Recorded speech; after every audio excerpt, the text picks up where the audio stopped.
Welcome back नाज़रीन। अॼु सिंध जे मुक़दमो में जेको मुक़दमो आहे उहो आहे सिंध जो मुक़दमो कॉम्प्रेस सियासत जो मुक़दमो। महिमान आहे अब्दुल ख़ालिक जुणे जो, पाण जीअं सिंध महाज जो वाइस चेयरमैन आहे। जुणे सभु सवेर ॻाल्हि पई हली वफ़ाक़ परस्तनि जे हवाले सां, कॉम्प्रेसनि जे हवाले सां।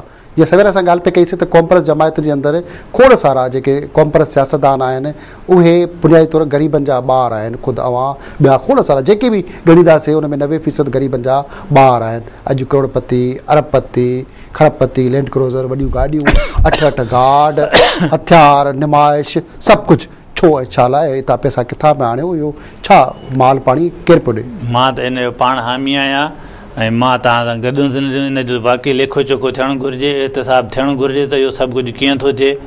पर मां उन्हनि जे लाइ जवाबदार ॿियनि जे लाइ न आहियां, मां पंहिंजी जमायत जे लाइ आहियां। माल पाणी किथां पियो अचे?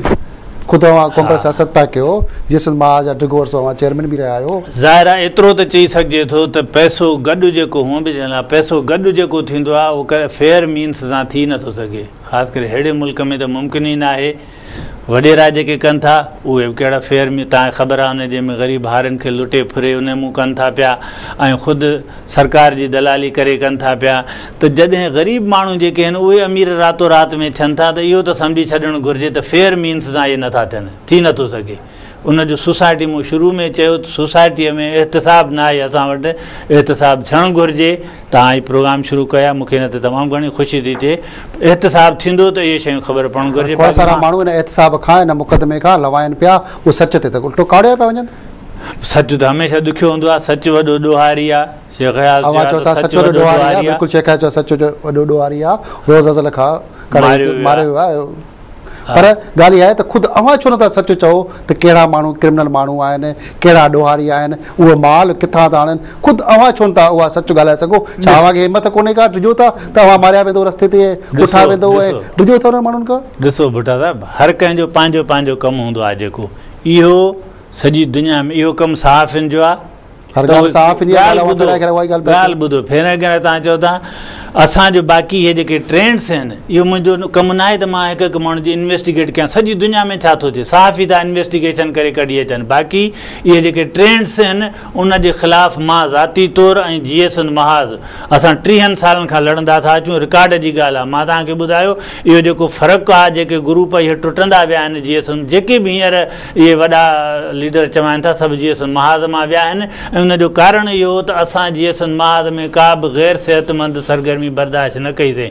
त असां पंहिंजे हिसाब सां इन्हनि लाड़नि जे ख़िलाफ़ु विढ़ंदा था अचूं पिया।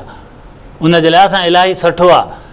पर उन्हनि जी जेका इन्वेस्टिगेशन आहे उहा हिकिड़ो सरकार जो कमु आहे, सरकारी इदारनि जो। ॿियो सरकार जेकॾहिं कॉम्प्रेस में हरासमेंट पई कई वञे, असांखे खामखा ॿधो पियो वञे, खामखा कुटियो पियो वञे सरकार जे मथां। वरी अवां साॻा ई कॉम्प्रेस वरी गुज़ारा बि कंदो, एहतिजाज कंदा वधो। ऑब्जेक्ट थो कयां। पहिरीं ॻाल्हि त तव्हां हिनखे तव्हां कॉम्प्रेस करे कॉम्प्रेस जी ॻाल्हि पिया कयो। कॉम्प्रेस त अवां बि कॉम्प्रेस आहियो, हर को पंहिंजी ॻाल्हि आहे, हर को पंहिंजी ज़िम्मेवार आहे। ॻाल्हि ॿुधो, जेकॾहिं मसलन वफ़ाक़ी जमायतूं आहिनि उन में चौधरी शुजात हुसैन जी जमायत जेको कमु करे तव्हां पीपल्स पार्टीअ खे उनजो जवाबदार ठाहींदव छा? हर कंहिं पंहिंजो पंहिंजो, पर कॉम्प्रेस नज़रिए ते बीठा आहिनि, अलॻि अलॻि नज़रियनि ते वफ़ाक़ परस्त बीठा आहिनि। रोटी कपिड़ा मकान आहे, कहिड़ी ॻाल्हि पियो करे, को माल कमाइणो, हर कंहिंजो पंहिंजो नज़रियो आहे। पर कॉम्प्रेस त हिकिड़ी नज़र ते आहे त असांखे कॉम्प्रेस सियासत करणी आहे, सिंध जी ॻाल्हि करणी आहे। बाक़ी कहिड़ो नज़रियो आहे? तव्हां पाण चयो त ग़रीबनि जा ॿार सभु आया हितड़े, हिकिड़ा पजेरा ऐं लैंड क्रूज़र ऐं कारोबार 500 एकड़ ज़मीनूं करे विया। त हिकिड़ा माण्हू सियासत खे पेट पालण जो ज़रियो इस्तेमालु था कनि, रोज़गार था कनि। असां हुनजे मुक़ाबले असां हुनजे उबतड़ पंहिंजो रोज़गार छॾिया आहिनि सियासत जे ख़ातिर। रुगो मां न आहियां, मां पोइ आहियां। अञा ॿिया मुंहिंजा दोस्त साथी जेके आहिनि उहे मूंखां बि अॻु में जा आहिनि जिन पंहिंजा रोज़गार छॾे सियासत था कनि। ॿिया माण्हू सियासत खे रोज़गार था बणाइनि। इहो 180 डिग्री जो फ़र्क़ु आहे। मां तव्हांजे गुज़ारिश कंदुसि त गॾु न कयो। वकालत बि कयो था ऐं कुझु सियासतदान वरी कॉम्प्रेस जमायत जे हवाले सां वकालत बि कनि था। उहे चवनि था असीं वकालत जे ज़रिए करोड़ रुपया कमाया आहिनि। छा अवां वकालत ज़रिए करोड़ रुपया कमाया आहिनि? मां जेको कयो आहे मुंहिंजे साम्हूं भली केरु बि जांच करे हुनजे में न वसीलनि जी करे साम्हूं पई आहे हुनजे में। अदा छा वकालत ज़रिए माण्हू करोड़पति थी सघे? हिकिड़ा माण्हू हा थी सघे थो। वकालत में कहिड़ो सिंधी माण्हू वकील जेको आहे करोड़पति अरबपति थियो आहे, माल कमायो थी सघे थो। मां चवां थो थी सघे थो करोड़पति बशर्ते कि उहो माण्हू को कमु न करे। उहे माण्हू जिन सॼी उमिरि 30 साल 40 साल वकालत कयूं ऐं वकालत 24 कलाक वकालत, पर सियासत बि करे वरी वकालत बि करे ऐं करोड़पति थी सघे थो। बाक़ी सियासत ऐं अवाम जी सियासत करे उहो फेयर मीन सां दौलत नथो गुड करे सघे। माना वकालत ज़रिए जेको सियासत सां गॾु नथो कमाए सघे, उहो न जेकी ॻाल्हि आहे उन माण्हुनि जो जेको त असीं वकालत ज़रिए पैसा कमाया वकालत करे कुल वक़्ती करे होशियार वकील हुजे सो बि 30 साल 40 साल 50 साल में पोइ करोड़पति थी सघे थो। अवां टे अरसे खां वठी कॉम्प्रेस सियासत पिया कयो 1970-71 खां वठी हिन वक़्त ताईं 40 साल अवां ख़ुदि सियासत सां सलाह आहियो। शागिर्द ज़माने मां अॼु अच्छा वार थी विया, नौजवानी में आया, नौजवानी वक़्त खां अवां लेखक बि आहियो, दानिशर बि आहियो, सुठा कालम बि लिखो था पिया, वकालत बि कयो था। त अव्हांखे किथे मायूसी न थी आहे त ॿिया माण्हू जेके अव्हां सां गॾु दोस्त हुआ उहे करोड़पति थी विया, ख़ुदि अव्हां जा ॿार उहे लग्ज़री सहूलियतूं हासिलु न करे सघिया, उहे ख़ुदि अव्हां खां सुवाल पुछंदा हूंदा त बाबा असां उहे लग्ज़री सहूलियतूं हासिलु कोन था कयूं, अव्हां जा दोस्त ई करोड़पति अरबपति लॻा वेठा आहिनि, असांखे उहे सहूलियतूं उहे लग्ज़री न पिया ॾियो।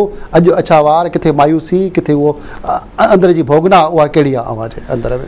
सच पुछो मां तमामु मुतमइन आहियां। औलाद मुंहिंजो बज़ाहिर मूंखे चए कोन थो, पर उन्हनि जे दिलि में हूंदो का उन्हनि खे थी सघे थो कंहिंखे उन्हनि खे शिकायत हुजे। पर बुनियादी तौर ॻाल्हि इहा आहे त तव्हां ज़िंदगीअ में हासिलु छा था करणु चाहियो। 2 गिदिरा सिंधीअ में पहाको आहे, 2 गिदिरा मुठ में न ईंदा। ऐं साईं जीएम साहिब हिकिड़ो पहाको अक्सर ॾींदो, चवंदो बाबा 2 तलवारुनि जाइ न आहे हिकु म्याण में, हिकु म्याण में 2 तलवारूं न ईंदियूं आहिनि। उहो चवंदो 2 तलवारूं कहिड़ियूं आहिनि, हिकिड़ा ज़ाती मफ़ाद हिकिड़ा इज्तिमाही मफ़ाद, ॿई न थींदा, हिकिड़ो थींदो हिकिड़ो छॾिणो पवंदो। ऐं पक सम्झो त को माण्हू सियासत मां दौलत कमाए थो त पक सम्झो त किथे न किथे इज्तिमाही मफ़ाद जो सौदो करे थो। जीएम सैद ख़ानदानी तौर ते हिकिड़ो सुठो माण्हू हो, वॾो जागीरदार त न हुयो पर सुठो माण्हू काफ़ी ॾिनो हुनखे पंहिंजो ज़मीन हुनखे जेको हुयुसि हुनजी खुलियल किताब आहे न, वञी केरु तहक़ीक़ करे 70 साल जी सियासत करे वियो, उहा ई मिल्कियत अथसि, उहा ई मिल्कियत अथसि, न वधी हुनजी, छो त उहो इज्तिमाही कमु पियो करे। इहो ई हिकिड़ो थुले लेखे क्राइटेरिया आहे त जेको माण्हू दौलत कमाए थो किथे न किथे इज्तिमाही हक़नि जो सौदो करे थो। अवां कराची जे ख़ुदि पाण कराची जेके सिंधी इलाइक़ा जेके वसंदियूं आहिनि उन्हनि में अचो वञो था, सिंधी इलाइक़नि में रहो बि था पिया, उते जेके मुख़्तलिफ़ बिल्डर्स खां माण्हू जेके लैंड माफ़िया भत्ता वठे थी, प्लाटनि ते कब्ज़ा, सिंधी माण्हूअ खे लुटमार फुरमार ऐं ताज़ा कुझु नौजवान उन सॼे बिल्डर सां कुझु कॉम्प्रेसन जे हवाले सां मिली भगत में मारिजी विया। उहे जेके कॉम्प्रेस माण्हू जेके असांजा कॉम्प्रेस नाले में अंदरि सियासत कनि था, उहे छो था अहिड़े क़िस्म जा अमल कनि? इन अमल खे इन मुक़दमे खे अव्हां कीअं पिया ॾिसो, उन्हनि माण्हुनि खे अव्हां कीअं पिया ॾिसो? साईं इहे ख़बरूं इहे इल्ज़ाम अचनि था पिया मुख़्तलिफ़ नालनि सां। मां वरी बि चवंदुसि असां त पंहिंजी जमायत जे लाइ ज़िम्मेवार आहियूं। असांजी जमायत को माण्हू, इहे त वॾी ॻाल्हि आहे, लैंड ग्रेबिंग या बिल्डरनि सां सौदेबाज़ियूं कंहिं बि क़िस्म जी ग़ैर सिहतमंद हुन में न हूंदो आहे शामिलु। कुझु दोस्तनि जो ख़्यालु ॿुधण में ईंदो आहे त भई मक़सदु हासिलु करण जे लाइ हर तरीक़ो जाइज़ आहे, हर तरीक़ो कजे त बसि मक़सदु ई हासिलु करिणो आहे। इहो हिकिड़ो दुनिया में पुराणो बहस आहे। हिकिड़ा माण्हू चवंदा आहिनि त मक़सदु ई तरीक़नि जो तयन कंदो आहे। जीएम सैद घटि में घटि इन तरीक़े जो फॉलोअर हुयो त जे नेक मक़सदु आहे त उहो नेक तरीक़नि सां ई हासिलु थी सघे थो। त मां एतिरो ज़रूरु चवंदुसि जीएम सैद जो नालो वठी को माण्हू सियासत करे त उन खे नेक तरीक़ा ई इख़्तियार करणु खपनि। उहो वरी जेकॾहिं ईअं चए त मक़सद लाइ हर तरीक़ो मां इख़्तियार कंदुसि त उहो जीएम सैद जी ॻाल्हि खां आख़िरी नंढो सुवालु त जीअं सिंध महाज़ में अवां रिगो अरसो चेयरमैन रहिया, हिन वक़्तु हुनजो चेयरमैन आहे बरकत जतोई ऐं ॿिया माण्हू आहिनि, हाशिम खोसो सेक्रेटरी आहे जेको शुरू खां वठी अवां सां गॾु सड़ियल आहे। पर बरकत जतोई जेतिरो कॉम्प्रेस हवाले सां जेके कॉम्प्रेस ॿिया आहिनि मुख़्तलिफ़ इदारनि जा काफ़ी मरूफ़ न आहे, एतिरो मरूफ़ माण्हू न आहे, उनखे अवां चेयरमैन करे खणी आया, अवां चेयरमैनशिप तां हटी विया, पाण पोइ हिते रहिया, छा सबबु आहे इहो? हा बसि जीअं समाज खाते में मां त को वॾा दावा असां कया बि कोन्हनि, पर कुझु हुन सिंध जे सियासत में कुझु सिहतमंद लाड़ा ॾिना आहिनि। उन्हनि में हिकिड़ो इहो बात हिकिड़ी जमहूरी तरीक़े सां इहा जमायत हले थी, शख़्सियत परस्तीअ ते न आहे।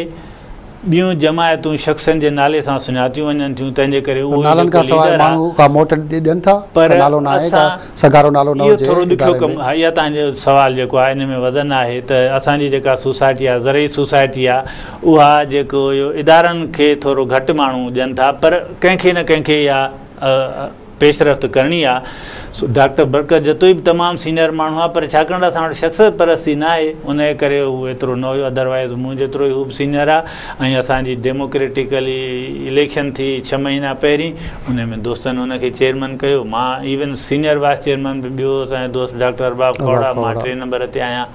त असां कोशिशि कयूं था त हिकिड़ा सिहतमंद लाड़ा जेके आहिनि उहे सिंधी। महिरबानी जुड़ियो साहब। नाज़रीन, अॼु जेको सिंध जो मुक़दमो हुयो, मुक़दमे ग्रुप जे चैनल धरती टीवी ते जेको असां मुक़दमो पेश कयोसीं, उन में सिंध जी क़ौम पर सियासत जे हवाले सां मुक़दमो हुयो। ऐं महिमान हुयो अब्दुल ख़ालिक जोड़े जो, पाण वाइस चेयरमैन आहे जीअं सिंध महाज़ जो। साण सां खोड़ ॻाल्हियूं थियूं आहिनि, पर तमामु घणियूं ॻाल्हियूं रहिजी वियूं आहिनि। असीं कोशिशि कंदासीं त भाउ अब्दुल ख़ालिक खां टाइम वठी की ईंदड़ वक़्त में मथां जेके ॿिया मुक़दमा लागू थियनि था उन्हनि ते ॻाल्हायूं। तेसिताईं पंहिंजे मेज़बान हमीद भुट्टो खे इजाज़त ॾींदा। अल्लाह वाहे।